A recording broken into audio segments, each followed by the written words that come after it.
Gaurkoan ondare kultur elkarteaz ariko gara datozen minutuetan hain zuzen ere aitzaki berezia dutelako horretarako 15 urte betetzen dituzte haien ibilbidean eta horretarako gurekin kameraren aurrean Inigo Mangas dugu elkarteko lehendakaria dena, baina elkarteko beste kide baten antzera lanean ari dena eta pixka bat atzera begirako ariketa egitea eskatuko dizugu Inigo, batez ere hasieran kontatzeko nola sortu zen ondare edo zein zen elkarte hau sortzeko zein izan zen pizgarria.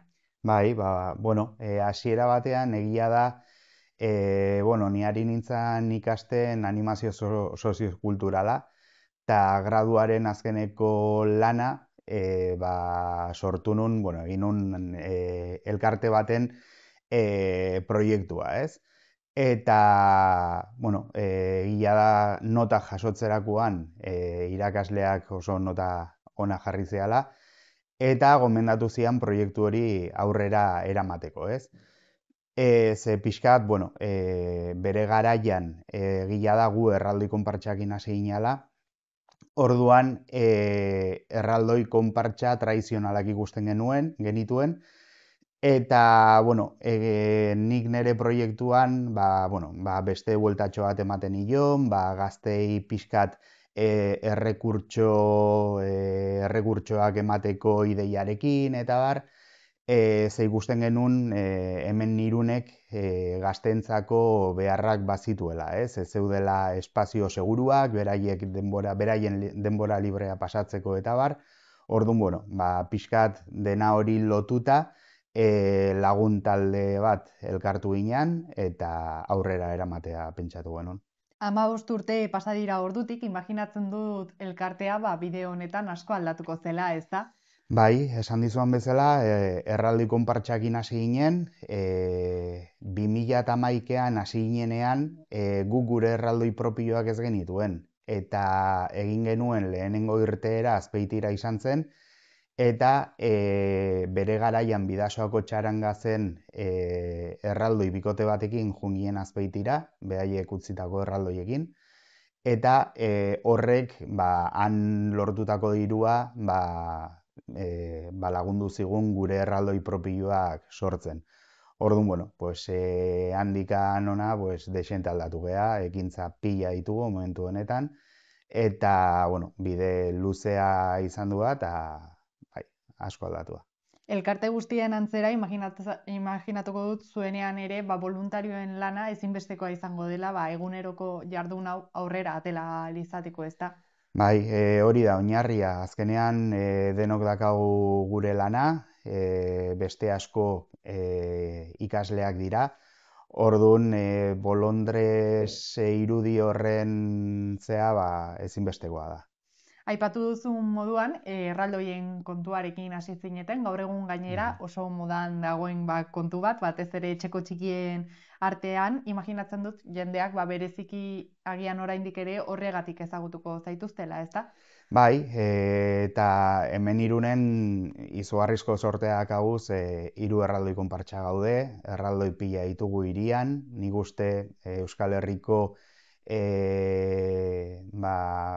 erraldoi gehien dituen hiria garela, eta egia da, askotan, zuek zehazte generala eta kantinera dakazutenak, ezagitzer, baina, hortaz aparte, oain ere, adibidez, elkarteak 15 urte egiten ditu, baina ere 10 urte egiten ditugu sardinaren ehorzketan parte hartzen dugula,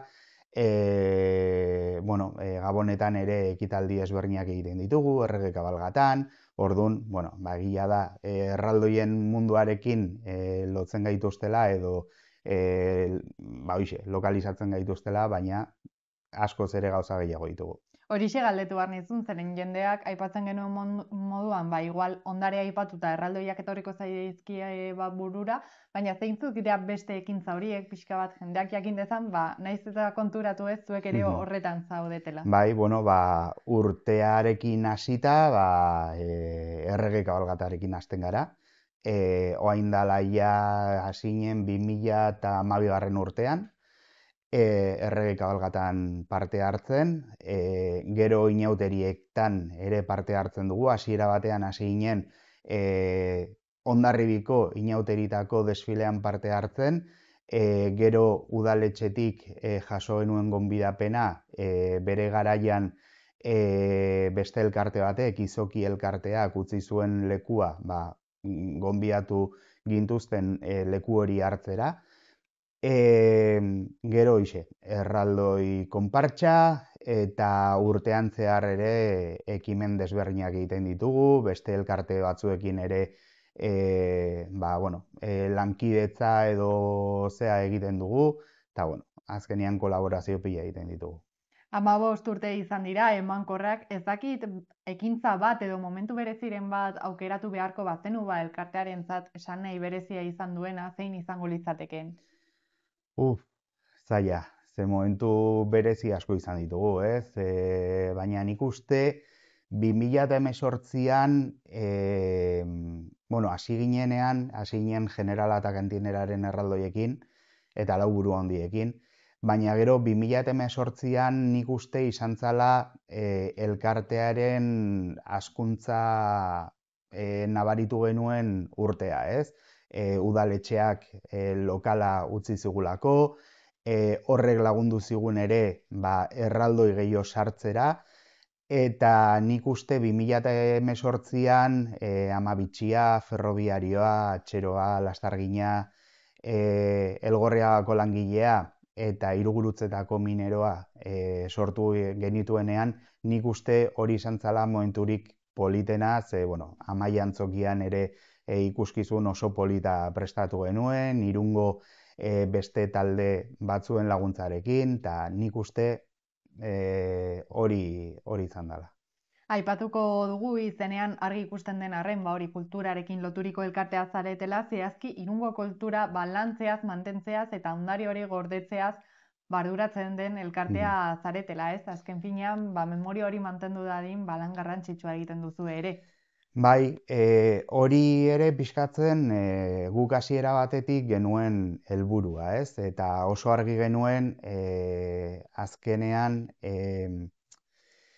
hiriko elkarte bat bezala gure ardura bagenuela, eta azkenean hiria kultura da, hiria historia da, eta hiritarron identitatea eta izaera azkenean gure historia eta gure kulturak ematen digu, ez? Orduan guk gure elkartean egiten ditugun ekimen gehienetan, egia da Disney pertsonaiak, pertsonai aurrentzako pertsonaiak direla, eta horre ezin dugu askorik egin, ez? Baina beti saiatzen gara Irungo historiara, Euskal Herriko historiara edo kulturara egokitzea egiten ditugun ekitaldi guztiak. Adibidez orain Gabonetan ere egia da Disney pertsonaiekin egin ditugula ekimen desberdinak, eta urtarrilak 3an egin dugun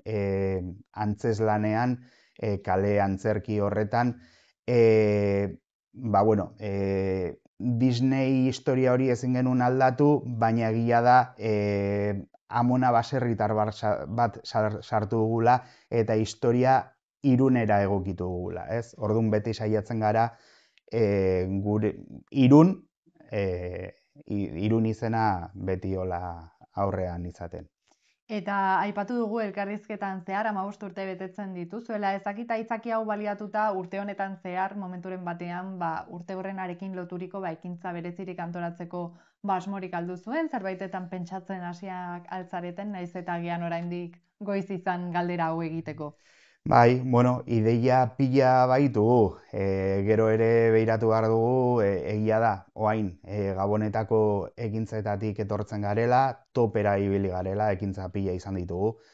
Baina, gure sare sozialetan egia da esan dugula, erraldoien erakusketa bat egingo dugula. Erakusketa hau hain dela ja urte xente hasi ginela prestatzen, ze ez da bakarrik erraldoi erakusketa bat izango. Gure erraldoi guztiak, gure erraldoi konpartxaren irudi guztiak Irungo historia eta kultura irudikatzen dute.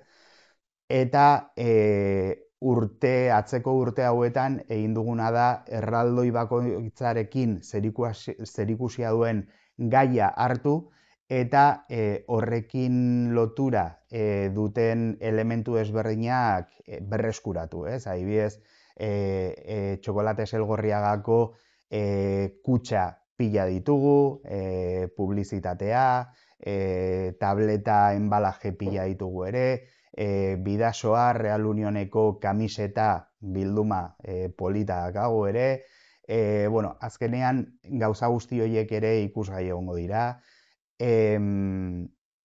Zer gehiago, ari gea ipuin desberdinak sortzen ere, hor ere elkarlanean ari gara Irungo beste talde edo pertsonekin batera, eta gure ideia da behintzat aurten aurrentzako ipuin bat ateratzea.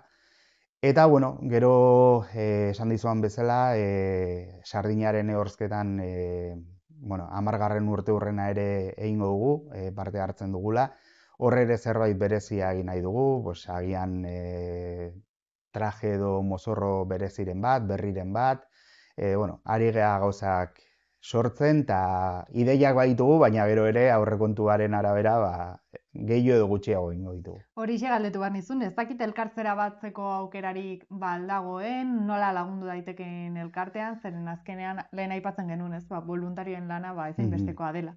Bai, hoxe, komentatu dizuan bezala, orain ari gea Gabonak eta gero, orain ari gea topera lanian horretan, eta ari gera dena paperera jeisten, pixkat ikusteko nundikan udaletxearekin ere bilera bat pendiente daukagu, ikusteko, hoxe, erakusketa adibidez non egin, ze datetan, bueno, baitugu ideia gehiago, eta, bueno, laguntzeko prest dagoen pertsona edo talde edo enpresaren bat balin badago, gure sare sozialetan edo gure korreoan, hor aukera gurekin kontaktatzeko.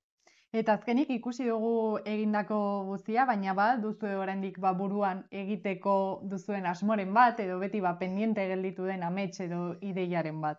Bueno, asko, baina egia da gure erraldoi konpartxak adibidez, momentu honetan 15 erraldoi ditu, eta orain dela 3 urte uste izan zela Real Unioneko erraldoia aurkeztu genuela, eta pendienteak hagu bikote bat jartzea erraldoi horri.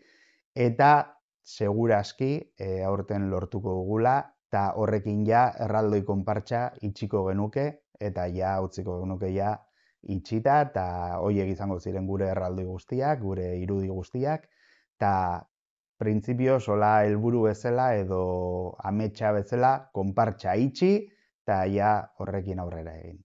Bikain Inigo, kontatutako guztia eskertzen dizugu, eta gure partetik zorionak, eta hemendik aurrera bide beretik jarraitu dezazuela, eta gu horren lekuko izan gaitezela. Mila esker. Mila esker.